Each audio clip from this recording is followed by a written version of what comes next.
Hey, what's up guys? Andrew McGuire here today. I'm gonna make a video today on why agents today should be doing creative deals. I started my career as a traditional real estate agent. I didn't quite understand creative until about last September when our market here in Arizona, because of interest rates, really tightened up. That forced me, and thank goodness it's been a blessing, to go out there and actually learn how to do creative, because not a lot of buyers wanted to buy deals when interest rates were near 8%. But my world in real estate, what I'm doing today, has changed dramatically in just last few months here. But I'm 2 years into my journey selling and buying real estate for clients, not being myself, which is where I really started as an investor buying properties for myself, and then slowly shifted into more of a retail business. And now I could say that's been 2 years. But I've been doing creative for the last 4 months or so, since about September of 2023, and what a breath of fresh air. So I kind of wanted to reflect in this video, but also just share with other agents and investors out there that aren't doing creative on how it will change. If you're looking to, make an income from buying and selling real estate, creative definitely opens up the door. So let's get into the top 5 reasons on, if you're a real estate professional, why you want to know creative deals. And when I talk about creative deals, we're talking about seller finance deals, aka seller carry. We're talking about hybrid, which is a mix of equity and no equity, so combining seller carrybacks and subject to, where there's just a mortgage in place where you're just taking that over. But there's other, those are probably the most popular 3, along with, you could say, wraps too, are probably 4 of the most popular creative deals. But let's get into the reasons. Number 1, more deal flow. So right now, as we sit here in January of 2024, I've got 6 deals under contract. Only 2 of those are traditional sales. I have 1 buyer I'm working with in let's call it 2 listings. I'm not really counting the other one because it's a manufactured home, but higher price point. I got 1 buyer and 1 seller out of 6 deals. So that's really in line with what I saw at the end of last year. For every 2 traditional deals, I was doing 6. And in my opinion, when you're doing these sometimes off-market deals, not that they always have to be, but more creative deals, I feel like you're really understanding the finances that drive real estate, making you a more knowledgeable real estate professional, whether you're licensed or not. So that's probably the 5th biggest reason, is that your deal flow increases dramatically. And then you're gonna make some of the creative people your retail buyers and sellers, and vice versa. Sometimes the retail buyers and sellers are gonna be more of the creative buyers. I've had multiple people on both sides of these deals, but really what I've found is the sellers you work with and offer creative when no other real estate professionals, including a lot of times their previous agent, did discuss with them. It makes me look like a genius, even though I'm not at all. Those of you that know me, especially my wife, can vouch for that. But they've told me they think I'm the most talented real estate professional. I've been told that multiple times just because I offer creative. So getting back to the point, it increases your deal flow, and that will see upticks in your business in other areas. Right now, I'm hiring 5 or 6 people just because the deals we're getting every day, because we know creative is just increasing, and we're really at our brink and need to bring some other people on. Oh, number 2. Well, on this video, you can kind of see, I don't have to put on this image of a traditional agent, broker, and dress up and act or be somebody that I don't want anymore. I've got business coming from creative deals, and those creative deals, they don't care what you look like, how you talk, how you present yourself. As long as you get it, as long as you understand the real estate, the numbers, how to market and sell, and find the deals if you're a buyer, that's what's important now. So I can dress however I want because I've learned this new skill and I'm getting better all the time. I want to update that skill and get better. And you don't have to do business with me because the way I dress and present myself, if you don't want, but I'm the one getting the deals. I'm the one helping buyers understand why it's advantageous to get these deals. And I have many buyers and they don't really care how I dress. Not that, I don't want to not shower in the mornings or anything like that. It's just like I'm cold in my office.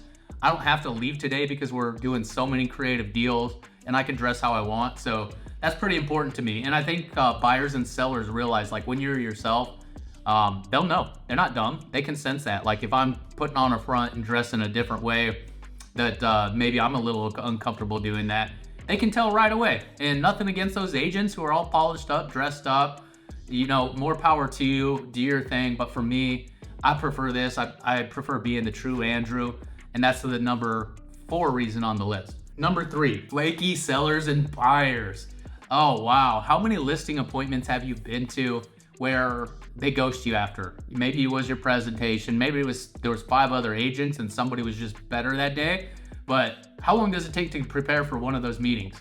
For me, it would take about 2 hours of prep, running and analyzing my numbers and putting it all into a listing presentation, another hour to get showered, get in my car and go to wherever. Then you spend an hour with them, and then you got to drive back. And that's most of your day usually for a listing appointment. From what I experience, I don't even go on appointments anymore. I do sometimes, definitely, like friends and family, I'll go check out a property for, but I have deal flow, as we talked about, the number 5 reason, with whether I leave or not. I don't have to deal with as many flakes anymore. And buyers too. Like, I post these deals, these creative deals, and you see they have such a high demand for these deals. I have buyers start asking questions on a hot deal, and it's like, of course you want to try to get back to everybody, but like people that are kind of tire kickers and stuff, like you don't have to deal with as much because you're not desperate or needy for the money or the business, because you have deal flow. And it doesn't matter what market you're in. Right now we are in a historically slow market here in Arizona, and it doesn't even matter to me because I'm doing more creative business than I am, and I don't have to deal with flakes anymore on either side of the business. I get to choose and pick what listing appointments, if any, I go to. I get to work with the buyers that I really want to work with. And for me, maybe I'm missing out on a couple deals here and there, but my time's valuable. My time at this desk, getting deals, helping others get deals, analyze deals, negotiating deals, getting them under contract and selling them is much more important than going and doing 25 showings or working with a seller who's interviewing 10 agents and essentially just wasting my time. So that's the number 3 reason. Number 2, this kind of goes in with dressing, is in time management. When you're doing creative deals, you do not want to do those things anymore where you're going and spending a day showing houses, going and selling, because you're working on these other deals and you have so many leads and follow-ups you got to do that you work from home. And it comes back to time management. I do not have to leave my home. Trust me, just because we're working from home doesn't mean we're working not long days. Me and my wife get up at 5 o'clock. She goes to the gym. I go at 6. I'm running my software to get more leads for these creative deals. Scrubbing those when I get home from the gym at 7. Saying goodbye to the kids. I'm on the phone from 8 to 11 o'clock, then following up with leads from 11 to noon. And then we got to analyze, negotiate, work on all our deals. Trust me, it really does take 12 hours just to get everything we need to do in a day. And thank goodness I don't have to go into an office. Thank goodness I don't have to go to a ton of listing presentations. Not that I won't, but I want to make sure that we got that thing locked up. We have to have some kind of agreement before I go, because again, when we're doing creative deals, we're not a needy agent. We want your business, but we don't need it like I'd say 99% of the agents out there. So we get to work from home and use our knowledge, our skills to get more deals done. And that's the number 2 reason why creative deals, agents just should know it today. Number 1, no matter what the market is doing, you will always be busy. Right now, the market's slow because interest rates are high. And a lot of agents are going out of business, getting jobs, getting out. But guess what? I was there before I was doing creative deals. I've been a top 1% agent. And let's address this here. Every single agent in the history of being an agent says they're top 1%.